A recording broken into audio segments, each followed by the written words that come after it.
રથયાત્રા છે સાથે જ વાત કરવામાં આવે તો અત્યારે સાહુ સાહેબ આપણી સાથે છે. સર, શું કહેશો? જે પ્રમાણે ગજરાજ સાથે આપો છો આથી અંકુશથી ગાડી પણ હોય છે, કઈ રીતનું ચેકિંગ થતું હોય છે? આપણે આ વખતે ટોટલ 17 એલિફન્ટ છે. એની એક નર છે, બાકી 16 માદીઓ છે. એમનો બધું 4-5 દિવસ પહેલાંથી રથયાત્રા ચેકિંગ થાય છે. પશુપાલન ગુજરાત રાજ્ય પ્રાણી સંગ્રહાલયની ટીમ ચેકિંગ કરે. અત્યારે હાલમાં પશુપાલન ખાતો, વન વિભાગ, કાંકરિયા પ્રાણી સંગ્રહાલય, ઇન્દ્રોડા પાર્ક અને જૂનાગઢની ટીમો સાથે છે. બધા હાથી ઉપર અમે નજર રાખીએ છીએ. હાથીને પહેલાં ચેકિંગ કરીને એ ચેક કરીએ એ ફિઝિકલી મેન્ટલી એ ફિટ છે કે નહીં, અને યાત્રામાં જોડાવા માટે પછી પોલીસ કમિશનરને રિપોર્ટ આપીએ અને અત્યારે હાથી ઉપર નજર રાખીએ, જેથી હાથી કોઈ બી ધમાલ કરે તો આપણા પાસે ટ્રેન્ક્યુલાઇઝિંગ ગન હોય છે, ઇન્જેક્શન આપવાથી એને કંટ્રોલ કરી શકાય છે. ચોક્કસ સર, વાત કરીએ તો કઈ રીતની જે કહી શકાય કે અત્યારે આપણી ટીમ છે, કેટલા જણની જે ટીમ છે તે હાથી સાથે રહેશે? હાથી સાથે આપણે 5 ટીમો છે. 5 ટીમના કાંકરિયા પ્રાણી સંગ્રહાલય 100થી આગળ છે અને 100થી પાછળ ઇન્દ્રોડા અને જૂનાગઢ છે. સાથે વન વિભાગ અને પશુપાલન ખાતો પણ છે. બધા પાસે ગન છે. દરેક હાથી ઉપર નજર રાખે છે અને હાથી કોઈ પણ હલનચલન ના કરે એની તકેદારી રાખીએ છીએ. ચોક્કસ તો વાત કરવામાં આવે તો પાછળ આપ જોઈ શકો છો તે પ્રમાણે જે હાથી જે છે તે અત્યારે હાથી કોર્પોરેશન ખાતે આવી પહોંચ્યા છે. ગજરાજ જે કહી શકાય કે રથયાત્રાનું સ્વાગત કરતા રથયાત્રાની પ્રથમ હોય છે, તો અત્યારે જેટલા ગજરાજ જે છે તે કોર્પોરેશન ખાતે આવી પહોંચ્યા છે. અને સાથે જ વાત કરવામાં આવે કે જે પ્રમાણે ગજરાજ જે છે કોર્પોરેશન ખાતે ને ત્યારબાદ ભજન મંડળી હશે, ત્યારબાદ અખાડા હશે, તો તમામે તમામ જે ટીમ જે છે તે અત્યારે રથયાત્રાની જે કહી શકાય કે અત્યારે કોર્પોરેશન ખાતે પહોંચી છે. શણગારેલા ગજરાજ જે છે તે રથયાત્રાનું ખાસ આકર્ષણનું કેન્દ્ર રહેતા હોય છે કે ગજરાજ જે છે તે રથયાત્રામાં વધુ લોકો અને ખાસ કરીને અહીંયા દર્શનાર્થીઓ જે આવતા હોય છે, નાના નાના જે બાળકો આવતા હોય છે, તે પણ ગજરાજ સાથે કહી શકાય કે ફોટો પડાવવાની ઈચ્છા દર્શાવતા હોય છે. તો અત્યારે ગજરાજ જે છે કોર્પોરેશન ખાતે આવી પહોંચ્યા છે અને ગજરાજની સાથે જે આપને દર્શાવ્યું તે પ્રમાણે કાંકરિયાના જે ડાયરેક્ટર હતા, રિટાયર્ડ ડાયરેક્ટર સાહુ સાહેબ, તે પણ હાજર હોતા હોય છે. કારણ કે ગજરાજ જ્યારે રથયાત્રામાં નીકળતા હોય છે ત્યારે ગજરાજને જે રથયાત્રાને લઈને ખાસ કરીને વાત કરવામાં આવે તો આશીર્વાદ આપતા હોય છે. અલગ અલગ રીતે ગજરાજ જે છે તે આશીર્વાદ આપતા હોય છે. તો ગજરાજ અત્યારે કોર્પોરેશન ખાતે આવી પહોંચ્યા છે અને સાથે જ તેના મહાવત હોય છે અને સાથે કોર્પોરેશનની જે ટીમ હોય છે, કાંકરિયા ખાતેની જે ટીમ છે તે પણ અત્યારે અહીંયા ઉપસ્થિત રહેતી હોય છે. તો જે પ્રમાણે ગજરાજ અત્યારે કોર્પોરેશન આવ્યા છે, ત્યારબાદ વિવિધ ભજન મંડળી હશે, ત્યારબાદ અખાડા આવશે, અખાડા બાદ ટ્રક આવશે અને ટ્રકની પછી જે કહી શકાય કે અત્યારે લોકોમાં એક ઉત્સાહનો માહોલ છે, દર્શનાર્થીઓમાં એક ઉત્સાહનો માહોલ જોવા મળી રહ્યો છે. સાથે જ દર્શનાર્થીઓ પણ સાથે વાત કરીશું, કારણ કે ગજરાજ અહીંયા આવી પહોંચ્યા છે ત્યારે દર્શનાર્થીઓ શું કહેશે અને સાથે જ દર્શનાર્થીઓ અત્યારે મોટી સંખ્યામાં અહીંયા ઉપસ્થિત રહ્યા છે. પોલીસ તો ચુસ્ત બંદોબસ્ત ગોઠવવામાં આવ્યો છે, કારણ કે જે પ્રમાણે કોર્પોરેશન ખાતે જ્યારે પ્રથમ જે સ્ટોપ હોય છે રથયાત્રાનું, તે અત્યારે અહીંયા પ્રથમ સ્ટોપ હોય છે અને સાથે જ અહીંયા મહંતની દિલીપદાસજી મહારાજની પણ જે કહી શકાય કે સ્વાગત કરવામાં આવે છે અને રથના જે છે તે પૂજન કરવામાં આવતા હોય છે. શણગારેલા જે ગજરાજ જે છે તે રથયાત્રામાં આકર્ષણનું કેન્દ્ર બની રહેતા હોય છે.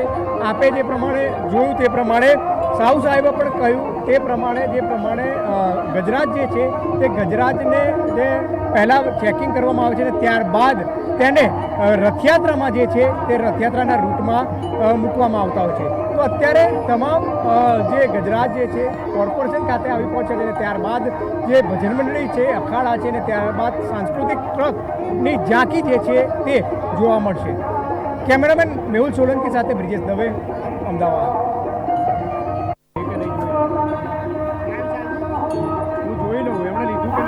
તો જગતના નાથ નગરચર્યાએ માટે નીકળી ચૂક્યા છે ને ભાઈ બલભદ્ર, બહેન સુભદ્રાજી સાથે અત્યારે નગરચર્યાએ છે. ઠેર ઠેર ભગવાનનું, ભાઈ બલભદ્રનું, બહેન સુભદ્રાજીનું સ્વાગત કરવામાં આવી રહ્યું છે.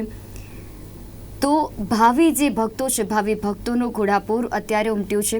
રથયાત્રાનો અદ્ભુત નજારો જે છે આપણને સૌને જોવા મળી રહ્યો છે. અષાઢી બીજના દિવસે એટલે કે આજે અમદાવાદમાં 147મી રથયાત્રા. આ રથયાત્રા પર ભગવાન જગન્નાથ, બહેન સુભદ્રાજીને મોટા ભાઈ બલરામજી શહેરની નગરચર્યાએ નીકળી રહ્યા છે. સવારે ગૃહપ્રધાન અમિત શાહ દ્વારા પરિવાર સાથે ભગવાન જગન્નાથજીની આરતી કરી. વહેલી સવારથી જ મંદિરમાં ભક્તિમય માહોલ જોવા મળ્યો. ભગવાન જગન્નાથ, ભાઈ બલભદ્ર, બહેન સુભદ્રાજી રથમાં બિરાજમાન થઈને નગરચર્યા માટે નીકળી ચૂક્યા છે. રાજ્યના અન્ય શહેરોમાંથી પણ રથયાત્રા નિહાળવા માટે અત્યારે અમદાવાદ ખાતે લોકો છે. દર વર્ષની જેમ આ વર્ષે પણ ભગવાનની નગરચર્યા સમયે રથયાત્રામાં 18 ગજરાજ, 30 અખાડા, 101 ટ્રક અને 18 ભજન મંડળીઓ જોડાઈ છે અને સાથે ભાવિ ભક્તોનું મોટી સંખ્યામાં ઘોડાપૂર ઉમટ્યું છે. સાધુ સંતોની ઉપસ્થિતિમાં આ મહારથયાત્રાનું આયોજન કરાયું છે. સમગ્ર રૂટ પર પોલીસ બંદોબસ્ત પણ ચુસ્ત રીતે ગોઠવવામાં આવ્યો છે. ભારતની ઓડિશાના પુરીની રથયાત્રા બાદ દેશની બીજા નંબરની સૌથી મોટી રથયાત્રા અમદાવાદ ખાતે યોજાય છે. જગન્નાથપુરી સહિત દેશભરમાં જગતના નાથ ભગવાન જગન્નાથ નગરચર્યાએ નીકળી રહ્યા છે. તો વિવિધ આકર્ષણો સાથે ટ્રકો આગળ વધી રહી છે. રથયાત્રાનો અદ્ભુત નજારો જોવા મળતો હોય છે. પ્રસાદી લેવા માટે લોકોની પણ પડાપડી જામતી હોય છે. નાના બાળકોથી લઈને વૃદ્ધો, તમામ વયના જે લોકો છે, તમામ વયના જે ભક્તો છે, પોતાના નાથને આવકારવા માટે, પોતાના નાથનું સ્વાગત કરવા માટે શેરીએ જોવા મળે છે. ગજરાજો મ્યુનિસિપલ કોર્પોરેશનથી આગળ વધી ગયા છે. ટૂંક જ સમયમાં જે રથ છે તે મ્યુનિસિપલ કમિશનર કચેરી ખાતે પહોંચશે. મોટી સંખ્યામાં લોકો આ રથયાત્રામાં જોડાયા છે. તો અલૌકિક જે નજારો છે, આનંદ, ઉત્સાહ, ઉમંગ લોકોમાં જોવા મળી રહ્યો છે. સવારે મંગળા આરતી કર્યા બાદ પહિંદ વિધિ રાજ્યના વડા મુખ્યમંત્રી દ્વારા કરવામાં આવી. મુખ્યમંત્રી ભૂપેન્દ્ર પટેલે સોનાની સાવરણી દ્વારા ભગવાનનો જે માર્ગ છે તે સાફ કર્યો. ત્યારબાદ રથનું પ્રસ્થાન થયું. શેરીએ ભગવાન જગન્નાથને આવકારવામાં આવી રહ્યા છે. નંદ ઘેર આનંદ ભયો, જય કનૈયા લાલ કી, હાથી ઘોડા પાલ કી, જય કનૈયા લાલ કી. અત્યારે જે આ ભજનો છે, જે ગીતો છે, જે કીર્તન છે, જે ભક્તની હૃદયની અંદરનો જે અવાજ છે, પોતાના ભગવાનને આવકારી રહ્યો છે.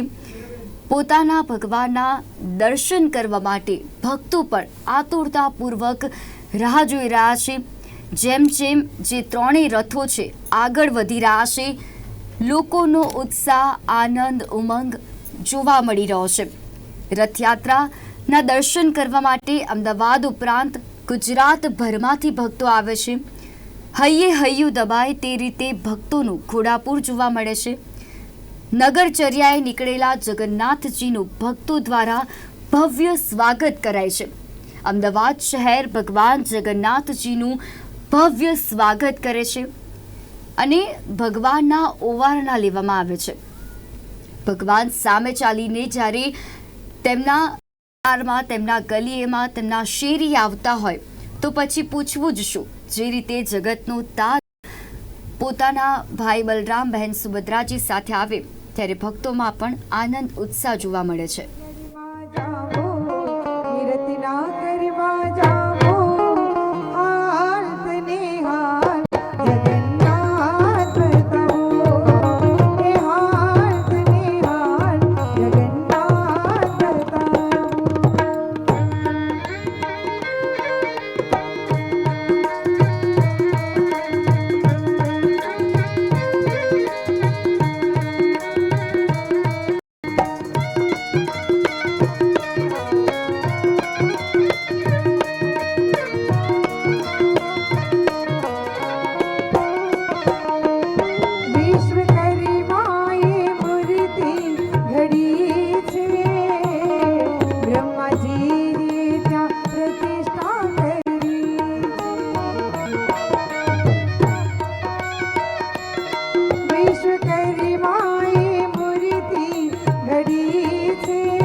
દ્વારિકામાં કોઈ તને પૂછશે કે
ભક્તોની ભીડ જમી રે.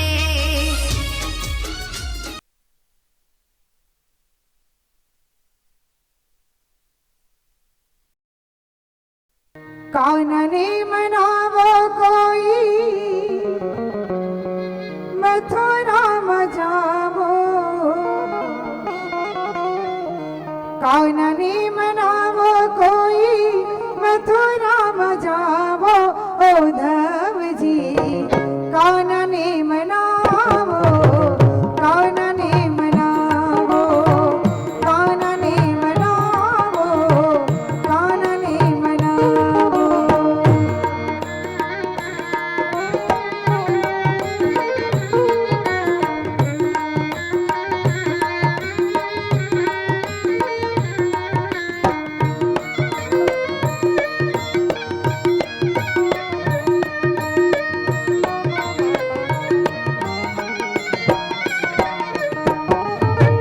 વાયદોય પીને વાલમ વિસરી ગયા છો, પ્રીત રે પુરાની કાના ભૂલી રે ગયા છો.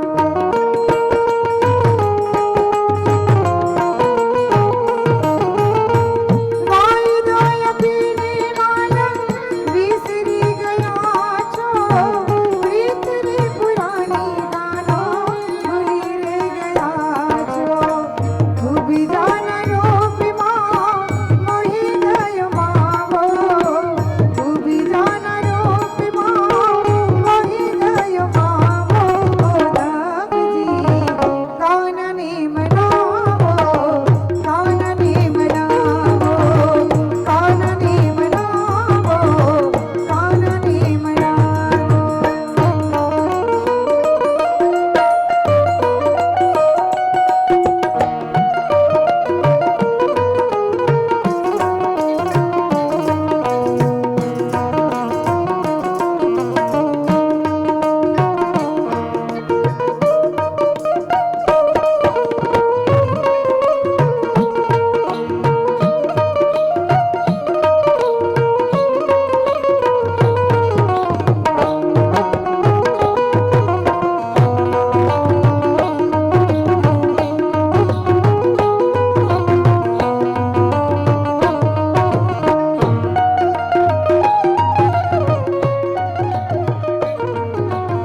નાથની જે નગર યાત્રા છે, નગરચર્યાએ જગતના નાથના રથનું પ્રસ્થાન થઈ રહ્યું છે. અત્યારે શેરીએ શેરીએ જય જગન્નાથનો નાદ તમામ ભક્તોના મુખે છે. અષાઢી બીજના દિવસે અમદાવાદ ખાતે અત્યારે 147મી રથયાત્રા યોજાઈ રહી છે. મોટી સંખ્યામાં ભાવિ ભક્તો આ રથયાત્રામાં જોડાયા છે. અખાડા તેમજ જે ટ્રક એસોસિએશનના સાથે જે ટ્રક છે તે ટ્રકો, ભજન મંડળીઓ અને સાધુ સંતોની ઉપસ્થિતિમાં આ મહારથયાત્રા યોજાઈ રહી છે. આ અલૌકિક દર્શન, આ અનોખો ઉત્સાહ, ઠેર ઠેર ભારે અત્યારે ભીડ જોવા મળી રહી છે. લોકોનું ઘોડાપુર ઉમટ્યું છે. રથયાત્રાનો માહોલ જે છે તે સર્વત્ર અત્યારે જોવા મળી રહ્યો છે. ઠેર ઠેર જે જય જગન્નાથના નાદ સાથે ભક્તોમાં આનંદ, ઉત્સાહ, ઉમંગ છે. મંગળા આરતી બાદ પહિંદ વિધિ રાજ્યના વડા મુખ્યમંત્રી ભૂપેન્દ્ર પટેલ દ્વારા કરવામાં આવી. ત્યારબાદ આ રથનું પ્રસ્થાન થયું. શેરીએ શેરીએ અત્યારે જગતના નાથને આવકારવામાં આવી રહ્યા છે. રૂડો આવકારો, રૂડો સ્વાગત ભગવાનનું કરવામાં આવી રહ્યું છે. રથયાત્રાના દર્શન કરવા માટે અમદાવાદ શહેર ઉપરાંત ગુજરાતભરમાંથી ભક્તો આવે છે. હૈયે હૈયું દબાય તે રીતે ભક્તોનું ઘોડાપુર છે. નગરચર્યાએ નીકળેલા જગન્નાથજીનું ભક્તો દ્વારા ભવ્ય સ્વાગત કરવામાં આવી રહ્યું છે. અમદાવાદ શહેર ભગવાન જગન્નાથજીનું ભવ્ય સ્વાગત કરે છે. વિવિધ થીમ આધારે જે ટ્રકો છે તે શણગારવામાં આવ્યા છે. ભગવાનના ઓવારણા લેવામાં આવી રહ્યા છે. ભગવાન જ્યારે સામે ચાલીને ભક્તોને દર્શન આપવા માટે જતા હોય ત્યારે ભક્તોમાં આનંદ, ઉત્સાહ, ઉમંગ જોવા મળી રહ્યો છે. પ્રસાદી લેવા માટે લોકોની પણ અત્યારે પડાપડી થઈ રહી છે. જે ભગવાનનો જે પ્રસાદ છે, રથયાત્રામાં પ્રભુ જગન્નાથજીના પ્રસાદનું પણ આગવું મહત્વ છે. 30,000 કિલો મગ, 500 કિલો જાંબુ પ્રસાદમાં ભગવાનને પ્રસાદ તરીકે વહેંચાઈ રહ્યો છે.